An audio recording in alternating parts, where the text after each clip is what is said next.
मैं हूं सईद अलवी और आप देखें हैं प्रोग्राम मुकालमा। नाज़रीन, भारतीय आबी जारियत जारी दरिया सतलज में मजीद पानी छोड़ दिया गया। भारतीय पंजाब में तबाहकुन सैलाब। सिख अवाम का कहना है कि दिल्ली सरकार पंजाब को डबो रही है।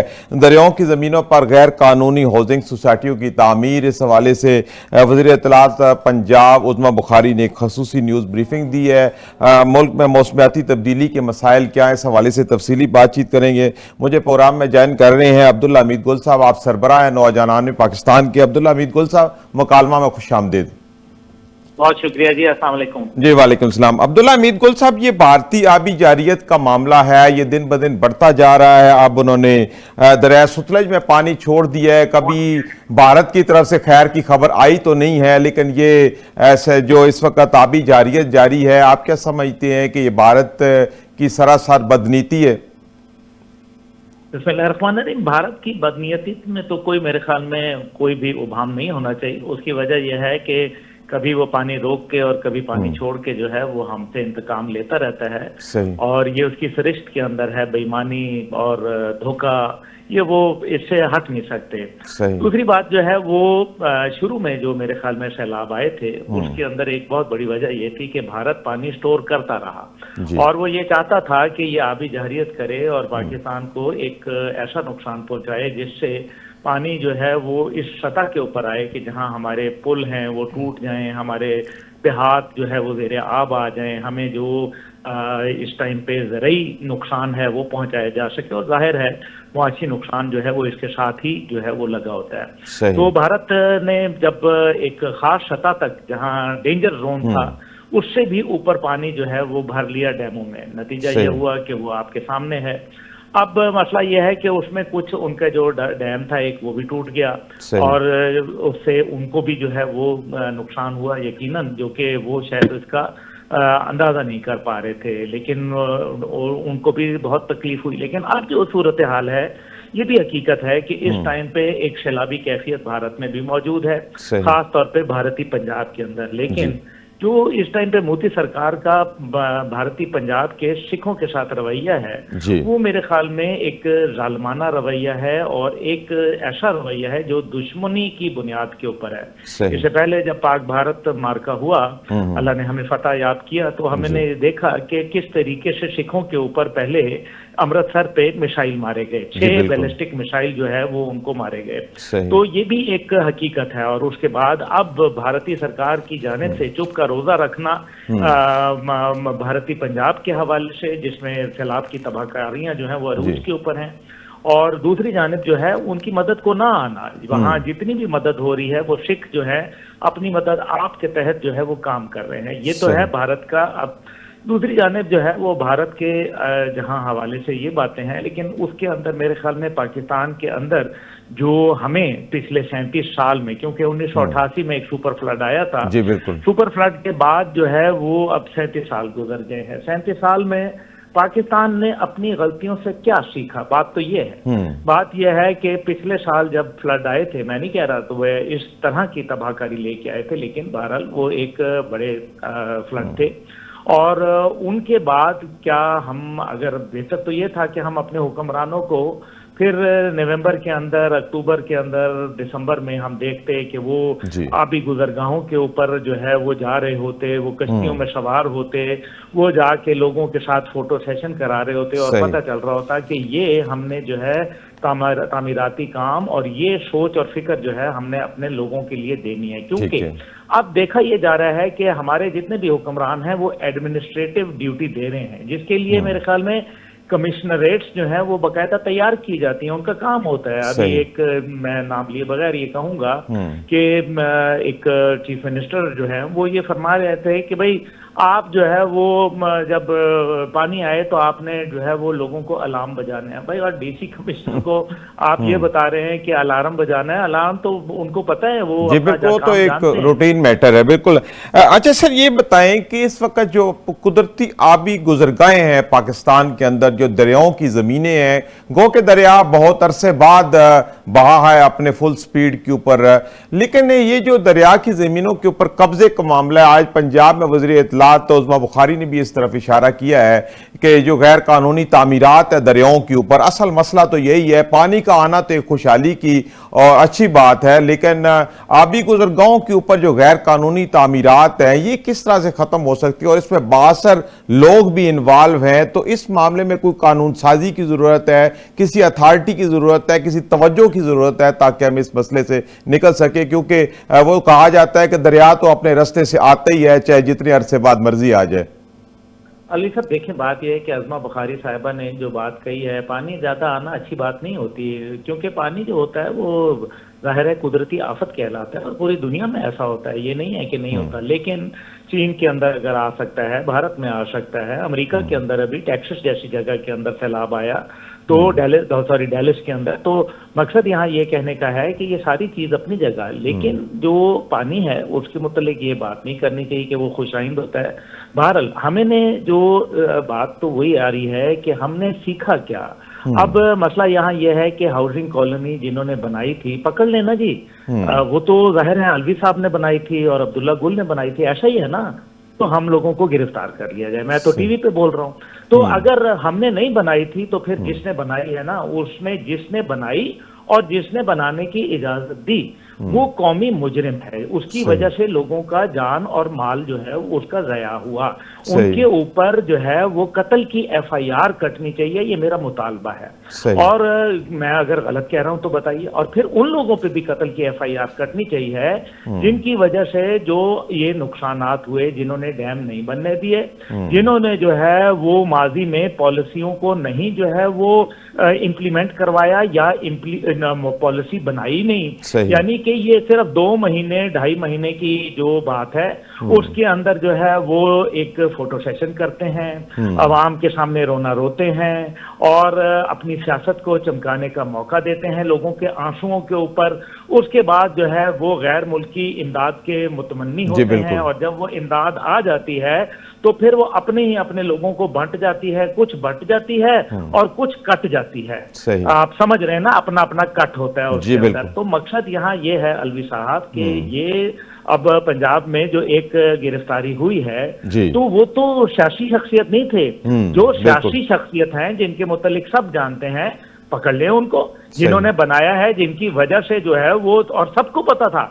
मैंने ट्वीट किया हुआ है कि जनाब ये जो सोसाइटी है ये डूब रही है। आप पार्क व्यू सोसाइटी में नाम ले लेता हूँ, पार्क व्यू सोसाइटी का मतलब सबको नहीं पता था।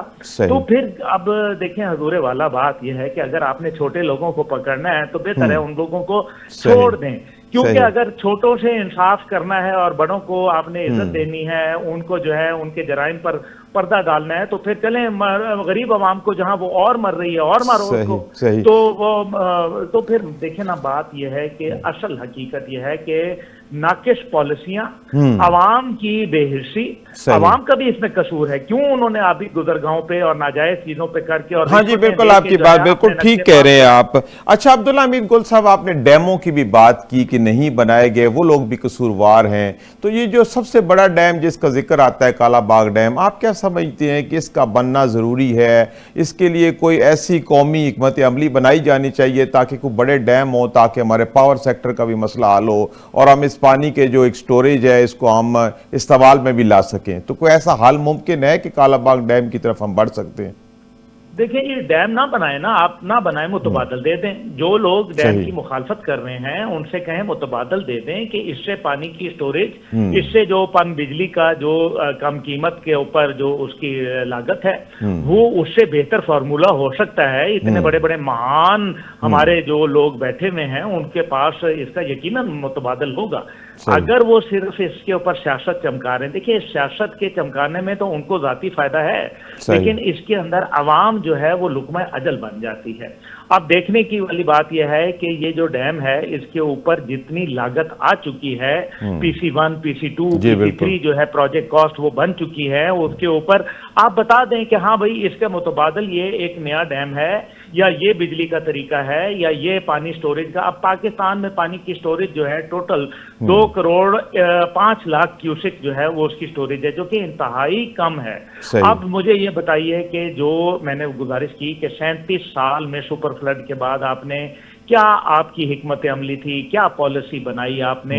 शासक जो होती है उसका काम जो होता है वो पॉलिसी साजी होता है। जैसे सही। आपको पता है कि कानून साज असेंबली कहा जाता है, तो कानून साजी इस सिलसिले में क्या की गई, हजूर वाला जिन्होंने सोसाइटियां बनाई उन लोगों से पूछें कि इनके खिलाफ कानून तो फिर मजबूत होने चाहिए, क्योंकि कमजोर कानून से तो कोई फायदा नहीं होता, और फिर कानून पर अमल दरामद करवाना, ये है असल बात। तो देखें, महकमा मौसमी, आपने शुरू में बात की बड़ी खूबसूरत, अलवी साहब मैं उसके ऊपर तवज्जो जरूर दिलवाऊंगा, वो थी मौसमी तब्दीली के हवाले से। बिल्कुल। ये मौसमी तब्दीली जो है अलवी साहब, ये अब आई है या अचानक आपको और मुझे जो है वो इल्हाम हुआ है, या इसके ऊपर हुकूमत तो ग्रेजुअली आई है, सबको पता था, लेकिन इकदामात नहीं हो रहे ना? नहीं सर, मैं बात कर रहा हूं कि ये जो मौसमी तब्दीली है, क्या इसका इदराक हुकूमत पाकिस्तान को नहीं था? बिल्कुल था। तभी तो उन्होंने महकमा माहौलियात जो है बाकायदा एक मिनिस्ट्री का लेवल उसको दिया, मिनिस्ट्री बना दी। तो वो मिनिस्ट्री जो है वो क्या आलू बेच रही थी? वो क्या कर रही थी? उस मिनिस्ट्री की कारकर्दगी किधर है? लटका देना एक दफा। सही। क्यों? अगर सिर्फ जो भुगतने के लिए वो गरीब लोग बैठ गए हैं, उन्हीं को जो है वो बेघर करो। 35 लाख लोग गजब खुदा का पाकिस्तान में बेघर हो गए हैं। सिर्फ नारवाल शकरगढ़ के अंदर 68,000 जानवर जो है वो बह गए हैं। आप मुझे बताएं कि तबाही का आलम है। 40% आपकी जो है वो गन्ने की काश्त को जो है वो नुकसान पहुंचाए, कम फसल होगी। 45% कॉटन की कम होगी, 60% धान की फसल कम होगी। आप मुझे बताएं, ये इंपोर्ट जब होगा तो फिर जाहिर है इंपोर्ट बिल के हवाले से डॉलर, जी बिल्कुल वही मसाइल पैदा होंगे। कौमी जुर्म है कि जिसका मैं कहता हूं कि कम से कम फांसी की सजा होनी चाहिए। सही। अच्छा अब्दुल्ला हमीद गुल साहब, आप क्या समझते हैं कि मौसमियाती तब्दीली के हवाले से किस तरह के इक़दामात जो हैं वो फौरी करने चाहिए? हालांकि IMF से कर्ज भी लिया गया इसी नाम के ऊपर, मौलियाती तब्दीली के ऊपर, क्योंकि ये दिन ब दिन माहिरीन का कहना है कि हर साल इसके असरात पाकिस्तान के ऊपर बढ़ रहे हैं। तो इतनी संगीन सूरत हाल है, लेकिन इसके ऊपर कोई हुकूमत तवज्जो नहीं दे रही, तो किस तरह के इक़दामात की फौरी ज़रूरत है? आप क्या समझते हैं? देखें, मौसमी तब्दीलियां जो हैं उसकी दो बुनियादी बात है। पहली बात यह है कि इसमें जब पानी आता है तो बेतहाशा आता है, वो भी आपके लिए नुकसानदेह है। जब आपके ऊपर जो है पानी रोक दिया जाता है तो फिर ये भी एक जारियत है ना, भारत की जारियत है। तो मकसद यह है कि दोनों सूरतों में आपको तकलीफ है। अब मसला यहाँ यह है कि आलमी सतह के ऊपर जो हमें काम करना है वो तो करना है, लेकिन दूसरी जानिब जो अपने हमने जो जिसको कहते हैं ना कि वी हैव टू अपना घर सीधा करना पड़ेगा हमें सबसे पहले, और उसके लिए मौसमी तब्दीलियों के लिए हमें जंगलात के ऊपर तवज्जो देनी है, पानी के कटाव को जो है वो देखना है, जो सतलुज और ब्यास जो खाली पड़े हुए हैं उनके ऊपर जो उनको ट्रिब्यूटरीज बना के उन तक जो है वो दीगर दरियाओं को रसाई देनी पड़ेगी। इसी तरीके से हमें जो है वो जितने भी हमारे आबी ज़खायर हैं उनकी सफाई करनी पड़ेगी, नए आबी ज़खायर कायम करने पड़ेंगे, नहरी निज़ाम को जो है मजीद मौसर बनाना पड़ेगा, और साथ ही साथ जो ये महकमे, दर्जनों महकमे बने हुए हैं, इनकी स्क्रूटनी करनी पड़ेगी और सख्त से सख्त सजाएं जब तक कि हम नहीं देंगे। मेरा ख्याल है कि हम इसी तरीके से, क्योंकि आप देखें ना, आपके पास जो है वो जो इस टाइम पे पाकिस्तान पहले दुनिया के 5 ममालिक में जा पहुंचा है जहां सबसे ज्यादा मौसमियाती तब्दीली है, जितना सबसे ज्यादा हिट होते हैं, और पाकिस्तान पहले दुनिया के 25 ममालिक में भी शामिल है जहां पानी की किल्लत है। तो दोनों सूरतें हमारे लिए तो ज्यादा भी होना तो मुसीबत है, कम होना भी जो है हमारे लिए एक अलमिया है। सही बात है। अच्छा अब्दुल्ला हमीद गुल साहब, सैलाब से मुतासर इलाकों में रेस्क्यू ऑपरेशन के हवाले से आपकी क्या राय है कि हुकूमती इदारे किस हद तक वहाँ पे पहुँच पा रहे हैं, और किस कदर ये जो रेस्क्यू ऑपरेशंस है वो चल रहे हैं? क्या ये काफ़ी है कि नाकाफ़ी हैं? मेरे ख्याल में जी, जब तक के एक आदमी को रेस्क्यू नहीं किया जाता तो तब तक तो नाकाफी है, लेकिन मैं समझता हूं कि काफी कोशिश जारी है, और काफी मेरे ख्याल में इसमें नेक नियति भी शामिल है। कुछ जगह मेरे ख्याल में गलत काम भी हो रहे हैं, लेकिन मैं ये भी जरूर कहूंगा कि कई जो हमारे जो सरकारी महकमे के लोग हैं वो बहुत अच्छा किरदार अदा कर रहे हैं। अफवाज पाकिस्तान तो हमेशा की तरह लाजवाब करती है, लेकिन इस बार पुलिस ने भी अपना किरदार अदा किया है। इस बार जो है वो मेरे ख्याल में जो 1112 जैसा महकमा है उसकी भी तारीफ किए बगैर मैं नहीं रह सकता। और फिर कुछ हमने DC और कमिश्नर देखे जो जाती तौर पे साल में अपनी कोशिशें और काविशें जो है उनको भुरुए कार लाते हुए काम कर रहे हैं। मेरे ख्याल में उनको भी मैं जरूर सराहूंगा। जी, बिल्कुल। एक नेचुरल डिजास्टर है और फिर इसमें एनजीओ सेक्टर जो है मैं उसको भी जरूर कहूंगा, क्योंकि एनजीओ सेक्टर ने भी अपना बहुत अच्छा और अहम किरदार अदा किया है और सही। कर रहे हैं। ठीक है। और लेकिन अफसोस है, मैं दुख कहता हूं और फिर खासतौर पे मैं मीडिया को जरूर खिराज तहसीन पेश करूंगा, जिसने लोगों को लम्हा बलम्हा जी। जो है वो